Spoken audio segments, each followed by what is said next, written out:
6 world leaders threatened in China-linked campaign against Shen. Australian Prime Minister Anthony Albanese's evacuation from his residence in response to a bomb threat earlier this week was not an isolated incident. Instead, he's one of 6 world leaders targeted in a China-linked intimidation campaign, the Epoch Times has learned. Since January, bomb and death threats by email have targeted Canadian leader Mark Carney, Taiwanese President Lai Ching-te, South Korean President Lee Jae-myung, Italian President Sergio Mattarella, and Danish Prime Minister Mette Frederiksen. Among the latest on the list is Albanese. The emails are all similar in tone and in the graphic threats they make. All have been written in Chinese. Their message is the same: cancel scheduled shows by Shen performing arts or face consequences.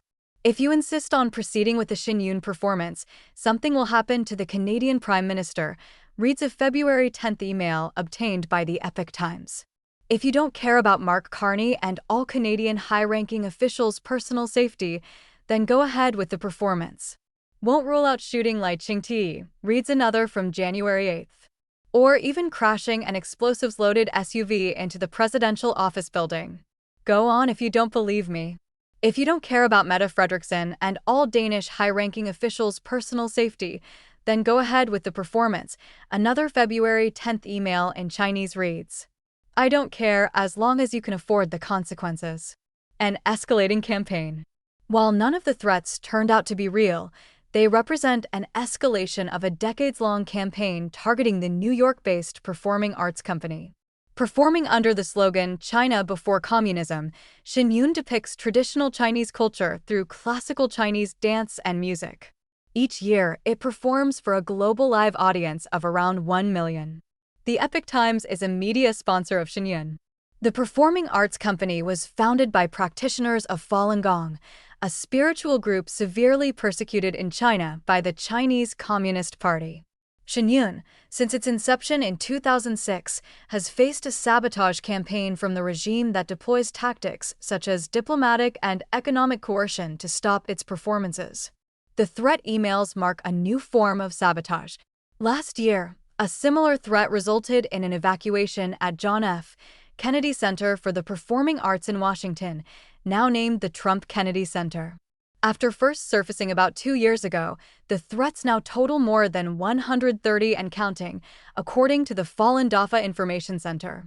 The actors behind them began by targeting both Shen's performers and their families, as well as the company's training facilities. They also threatened U.S. lawmakers, the White House, and theaters and institutions globally, often describing possible bombings or mass shootings as consequences should the show go on.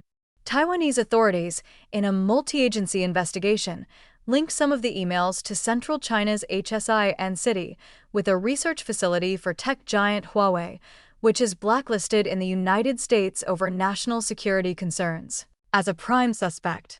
National security concerns. An Australian federal investigation is now putting the latest round of intimidation in the spotlight. The law enforcement authorities ushered Albanese to another location for hours as they searched the lodge in Canberra, ultimately finding no threat to public safety. The Australian Federal Police are probing a second email dated February 22nd, in which the sender claimed to have placed explosives that would blow the lodge into ruins. Meanwhile, Queensland police are investigating another bomb threat to the Gold Coast venue that forced staff to evacuate. To Lucy Zhao, president of the Falun Dafa Association of Australia, the situation highlights a dangerous trajectory that warrants urgent attention at the highest levels of government. When threats extend to a nation's elected leader, this is no longer solely a matter of religious freedom or artistic expression.